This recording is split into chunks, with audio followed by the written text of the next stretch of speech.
আসসালামু আলাইকুম ওয়া রাহমাতুল্লাহি ওয়া বারাকাতুহু। সম্মানিত দর্শক শ্রোতা, আপনার সামনে যে মসজিদখান দেখতে পাইতেছেন, এটা হচ্ছে মসজিদে আবু বকর as-সিদ্দিক রাদিয়াল্লাহু তাআলা আনহু।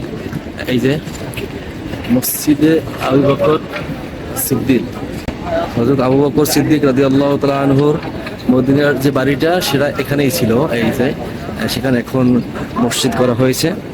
আমি আপনাদেরকে মসজিদটা একটু ঘুরিয়ে ঘুরিয়ে দেখাচ্ছি।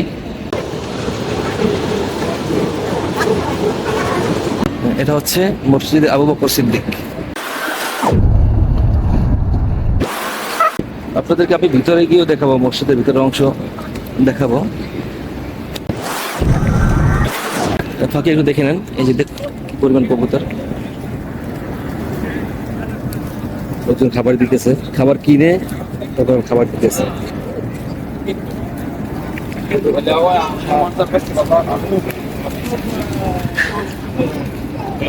যাই হোক, চলুন আমরা ঘুরে দেখি।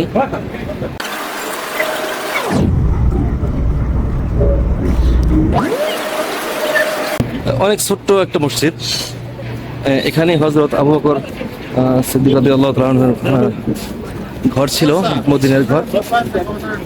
আর ওই যে দেখতে পাচ্ছেন এখান থেকে মসজিদে নববী, ওই যে ছাতা দেখা যাচ্ছে, মসজিদ নববীর ছাতা দেখা যাচ্ছে।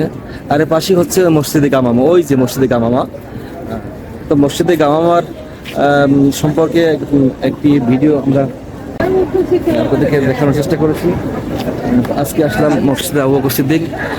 এখানে আমি একটু ভিতরে ঢুকে দেখানোর চেষ্টা করছি।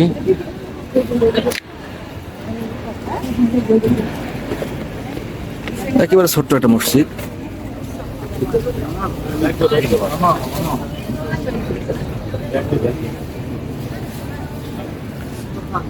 দর্শক, এই যে মসজিদের ভিতরের অংশ, এই হচ্ছে মসজিদের ভিতরের অংশ। ওই সামনে মেয়েরা নামাজ পড়ে। এই যে একদম ছোট্ট গোল, এই যে উপরে যে গম্বুজটা দেখতে পাইতেছেন, এই গম্বুজ যতটুকু মসজিদটা ততটুকু।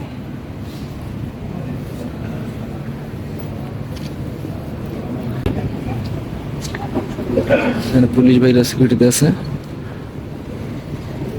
আচ্ছা, ঠিক আছে দর্শক শ্রোতা, ভালো থাকবেন। আপনাদেরকে মসজিদে আবু বকর সিদ্দিক দেখালাম। পরবর্তীতে আবার অন্য কোথাও গিয়ে অন্য কোনো মসজিদ বা অন্য কোনো দর্শনীয় জায়গা দেখানোর চেষ্টা করবো ইনশাল্লাহ। ততক্ষণ ভালো থাকবেন, সুস্থ থাকবেন। আসসালামু আলাইকুম ওয়া রাহমাতুল্লাহি ওয়া বারাকাতুহু।